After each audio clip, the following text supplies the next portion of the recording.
Hey YouTube, Jamie here. This is a miscarriage story slash uh, what would you call it? Update.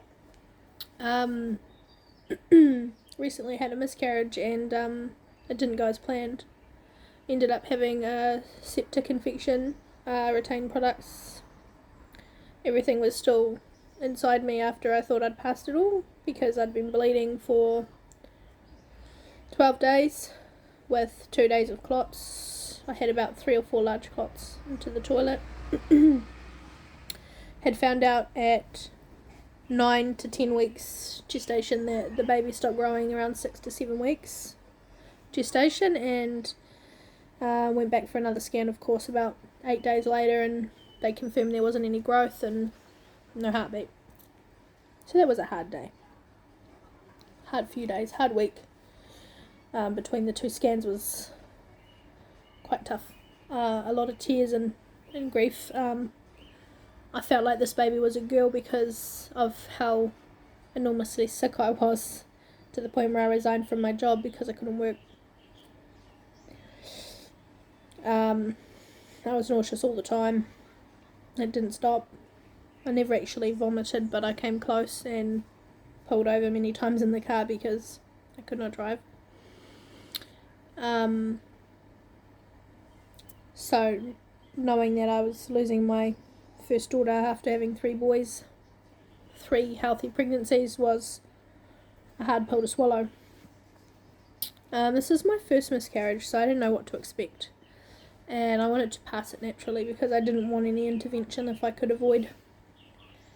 If I had to do this again, God forbid, I would opt for a D&C straight away. And I would highly recommend that any woman do so, because the natural miscarriage process for me was very painful, very drawn out. Everything in my life was on hold for so long, and I have 5 children, so that's quite hard. I have 3 of my own, and my husband has 2, and we have full care, so I'm very busy. Sorry, itchy nose. Oh, the pollen. Goodness. Anyway, after these clots that I had, I sort of stopped bleeding, and I thought, okay, I'm getting a weird odour down below. My discharge stunk. And you know the difference, like, as a woman, you get discharge. It's normal. That's how our vagina will self-clean, but this was different. And so I went to the hospital when I smelled that. I said, look, I've been bleeding for 12 days. I've sort of stopped bleeding. It's still like this very weird discharge. They did a tummy ultrasound, abdominal, and I waited about 3 hours, and he confirmed that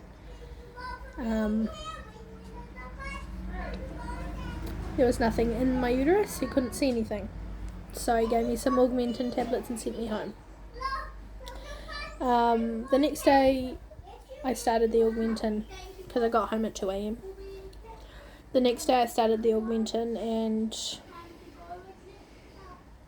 just it didn't make me feel better. I felt a little bit better for a few hours, and then I felt terrible again, and I just didn't feel right. I felt very, like, I had a slight fever. I was like 37.7. The day before I'd been 38. I was in bed, and I'd get up to eat, and I couldn't really cut my toast. I had no energy to do anything. I just felt like that first day you get the flu and you have no energy, and you're just absolutely just sapped. So I said to my husband, I said, look, there's something not right. I don't feel good. I feel terrible. So I went back in. I rang the hospital first, and then I went back in, and they saw me straight away. And they organised a vaginal ultrasound this time. She tried to put it on my stomach, and I screamed in pain, and started crying instantly because it was so sore. So she did a vaginal one, and she said, well, everything's still in there, and there's a whole lot of blood clots in there, and your uterus is huge. the pain that I was in at the time was really quite bad. They were giving me morphine and oxycodone for the pain, and they said that I had a septic infection of retained products. This was about a week since the clots I'd had, with really no bleeding, so I didn't think, because I wasn't really cramping or bleeding, so I didn't think that anything was really wrong. But then that day it was quite intense, got quite bad, and the next morning I had emergency DNC for, they gave me the misoprostol beforehand, and I passed clots in the toilet right before surgery in theatre, and put me to sleep for the first time in my life, which was quite scary, and got everything out that I know of.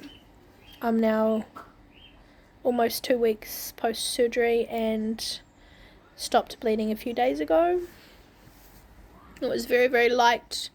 It was like a medium flow after surgery, and then it got lighter and lighter, and now I'm sort of just getting rid of discharge, but it was very obvious that my uterus was healing, that it was like a wound, an open wound, because what I was having come out was not like your normal period blood. It was very, was sort of like a graze, the blood that you'd see from a graze.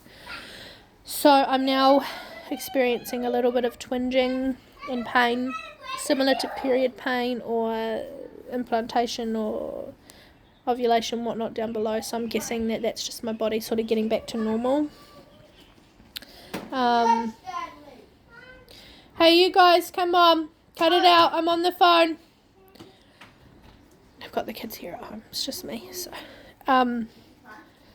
yeah, the whole process itself, I would definitely recommend for any mums that, want to do it naturally to think about the possible implications of that. Hold on. Sorry, guys. The whole process is very drawn out. Like, mentally, it's quite hard, because all up it was like 6 weeks of me being down and out, and it was really hard. And like, to be honest, the strain that it had on my mental health and the physical part was a lot harder for me than the grieving. The grieving's sort of hitting me now that I'm through all of the